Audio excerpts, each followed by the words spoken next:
Imagine करो कि आपकी लाइफ में एक ऐसा इंसान आता है जो आपको 3 आइडियाज देके जाता है। स्पेशली वो एक इंसान नहीं, वो एक भगवान था। पता है क्यों? क्योंकि जब तुम उन 3 आइडियाज को समझते हो, अपनी लाइफ में इंप्लीमेंट करते हो, you can get a dam fucking and shocking result. जब तुम उन 3 आइडियाज को समझते हो और अपनी लाइफ में इंप्लीमेंट करते हो, तुम अपने आप को बेहतर तरीके से समझ पाते हो, पहचान पाते हो। इवन तुम उन चीज़ों के बारे में केयर करना छोड़ देते हो जिन्हें तुम कंट्रोल नहीं कर सकते। अपनी लाइफ में तुम हैप्पीनेस, पीस को ला पाते हो। यहाँ तक कि तुम डिसीजंस भी कॉन्शियसली और पूरी अवेयरनेस के साथ ले पाते हो। और ठीक मैं थोड़ा सा फ्लैशबैक में जाऊँ, थोड़ा सा पास्ट में जाऊँ, जब वो ना इंसान का अता पता था और ना ही उन आइडियाज़ का, तब तुम्हारी लाइफ कैसी थी? तुम्हारी लाइफ पूरी की पूरी कंफ्यूजन से भरी थी। इवन जो तुम डिसीजंस ले रहे थे उस पर भी तुम डाउट करते थे कि भाई जो मैंने डिसीजन लिया क्या सही है कि नहीं है, पता नहीं है सही है कि नहीं है, ले लेते जो देखा जाएगा। इवन ना ही तुम्हारी लाइफ में डिसिप्लिन, ना हैप्पीनेस, ना पीस, कुछ भी नहीं। देखो, इस पूरी कहानी को सुनने के बाद तुम्हारे ब्रेन के अंदर एक क्यूरियोसिटी तो पैदा हो चुकी होगी कि भाई आखिरकार ये 3 आइडियाज़ हैं क्या भाई जिसके बारे में मैं बात कर रहा हूँ। देखो, वो 3 आइडियाज़ नहीं है, बल्कि वो 3 एशियंट फिलॉसफीज हैं जो ठीक 1-2000 साल पहले एशियंट फिलोसफर के द्वारा दी गई थी। फॉर एग्जाम्पल, मैं कुछ नाम तुम्हें बताता हूँ। फ्रेडरिक नीत्शे, प्लेटो, सोक्रेटिस, मार्कस ऑरेलियस, एपिक्टेटस। ये कुछ महान ग्रेट एंड स्टोइक फिलोसफर हैं जिनकी इज्जत काफ़ी ज़्यादा थी एशियन टाइम पे। और जब मैंने इन फिलोसफीज़ के बारे में पढ़ा, इन फिलोसफर्स के बारे में पढ़ा, आई रियली शॉक पड़ा। और जब से मैंने इन फिलोसफीज़ को अपनी लाइफ में इम्प्लीमेंट किया है, getting a dam fucking result. जो मैं एक्सपीरियंस कर पा रहा हूँ वो कम्प्लीटली डिफरेंट है मेरे पास्ट एक्सपीरियंस है जब मैं अपनी लाइफ को पहले जीता था। और इन्हीं 3 फिलोसफीज़ के बारे में मैं आज इस वीडियो में बात करने वाला हूँ, क्योंकि मैं नहीं चाहता हूँ कि भाई तो अपना 2026 पूरी तरीके से वेस्ट करो।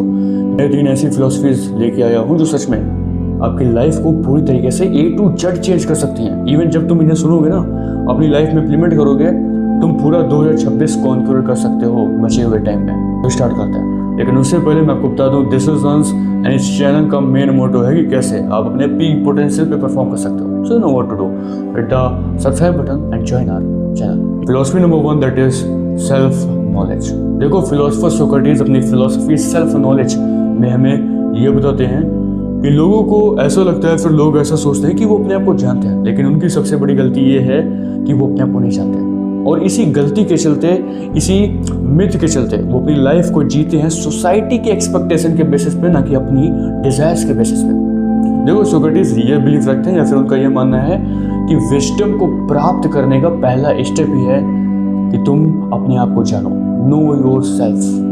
But most of the people अपने आप को ही नहीं जानते। चलो एक क्वेश्चन देता हूँ तुम्हें, तुम इसके बारे में तो जरूर सोचते होगे ना कि भाई आखिरकार तुम्हें लाइफ में चाहिए क्या। इवन सब सोचते हैं, जितने भी लोग इस वीडियो को देख रहे हैं, इवन मैं भी सोचता हूँ कि मुझे लाइफ में क्या चाहिए। क्या चाहिए आपको? वेल्थ, मनी, पावर, रिस्पेक्ट, एक हेल्दी रिलेशनशिप। लेकिन क्या तुमने कभी इस पर क्वेश्चन किया कि आखिरकार भाई मुझे पैसा चाहिए क्यों?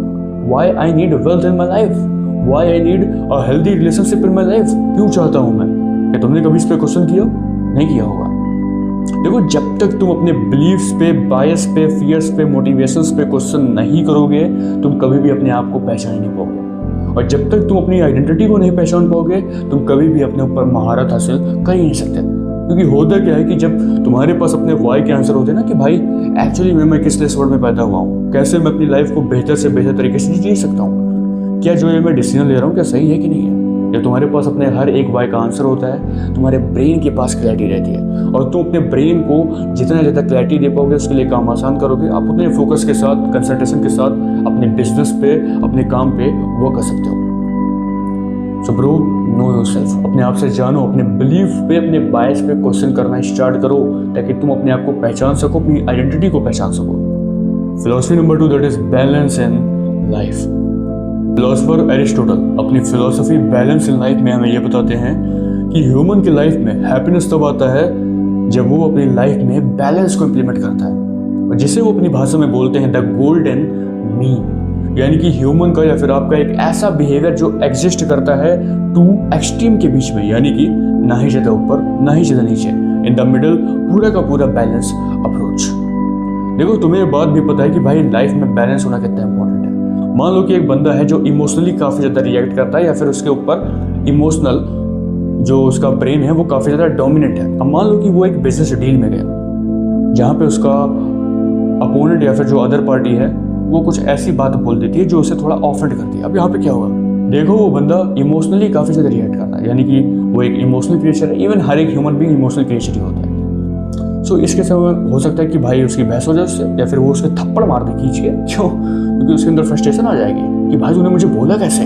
पूरी की पूरी डील खराब। जहाँ पे उसे शांति से काम लेना चाहिए था, कॉन्शियसली काम लेना था, वहाँ पे पूरा सिस्टम खराब कर दिया। तुम्हें क्या लगता है वो बिजनेस डील सक्सेसफुल हो पाएगी? आई डोंट थिंक सो कि हो पाएगी, क्योंकि पूरा काम तमाम हो चुका है भाई।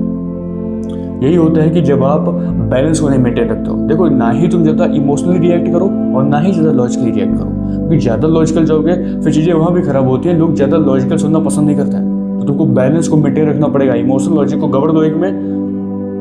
सो बदर अपनी लाइफ में बैलेंस को इंप्लीमेंट करो हर एक सिंगल फील्ड में, नो मैटर कि कहाँ कहाँ पे आप काम कर रहे हो, क्या क्या करते हो, हर एक चीज़ पे बैलेंस को लाओ। Philosophy number 3, that is control what you want. Philosopher Epictetus और मार्कस ऑरेलियस हमें ये बताते हैं कि हमें उन चीज़ों पे ज़्यादा फोकस करना चाहिए, अपनी एनर्जी को उन चीज़ों पे ज़्यादा इन्वेस्ट करना चाहिए जो हम कंट्रोल कर सकते हैं, ना कि उस पर जो हम कंट्रोल नहीं कर सकते। लेकिन हम ह्यूमंस की सबसे बड़ी मिस्टेक, सबसे बड़ी गलती ये है कि हम अपना टाइम, अपना फोकस, अपनी एनर्जी उन चीज़ों पे ज़्यादा इन्वेस्ट करते हैं जिन्हें हम कंट्रोल नहीं कर सकते। For example, judgment of people, arguments of people. तुम्हें क्या लगता है कि फॉर एग्जाम्पल मैं वीडियो रिकॉर्ड कर रहा हूँ, यहाँ पे कोई इंसान खड़ा है, तो वो मुझसे बोल रहा है कि भाई तू पागल है बिल्कुल, पता नहीं क्या रिकॉर्ड कर रहा है।